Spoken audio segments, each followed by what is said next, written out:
নানা আয়োজনে পালিত হচ্ছে পবিত্র ঈদে মিলাদুন্নবী। এ বিষয়ে জানাতে আমাদের সাথে যোগ দিচ্ছেন সিনিয়র করেসপন্ডেন্ট নিয়ামুল আজিজ সাদেক। সাদেক, কি আনুষ্ঠানিকতা থাকছে ঈদে মিলাদুন্নবীতে? আনুষ্ঠানিকতা বলতে আজকে এখান থেকে কিছুক্ষণের মধ্যে একটি জ্যেষ্ঠ জুলুস রাসূল সাল্লাল্লাহু আলাইহি ওয়াসাল্লামের যে জন্মদিন উপলক্ষে এখান থেকে একটি মিছিল বের হবে এবং এই মিছিলের জন্য এখানে যে গণসমাবেশ সেইটি হচ্ছে। এর আগে এখানে বক্তব্য রাখছেন যে আঞ্জুমানে রহমানিয়া মইদিয়া মাইজ ভান্ডারিয়ার যারা অনুসারীরা রয়েছেন তারা বিভিন্ন জায়গা থেকে এসেছেন, ঢাকা এবং ঢাকার আশপাশ বা বিভিন্ন জায়গা থেকে তারা এখানে এসে সমবেত হয়েছেন।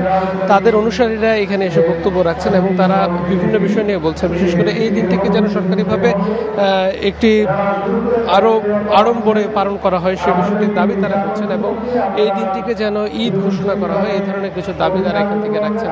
এর পাশাপাশি আপনাকে জানিয়ে রাখতে চাই, আমরা বিভিন্ন সময় দেখেছি যে বিশেষ করে শাহজাহানপুর, মগবাজার বা উত্তরা বিভিন্ন জায়গা থেকে তাদের যে অনুসারীরা রয়েছেন সেই অনুসারীরা একটি জশ্নে জুলুস মিছিল বের করে।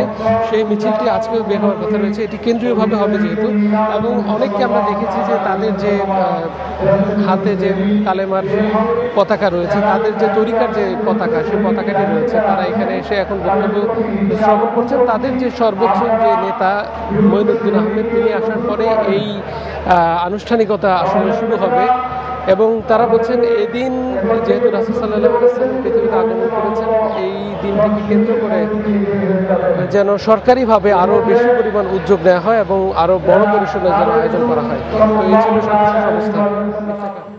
দর্শক, জানছিলাম ঈদে মিলাদুন্নবীর খবর। বান্ডেল থাকলে প্রতি সেনমানিতে টাকা বাঁচবে।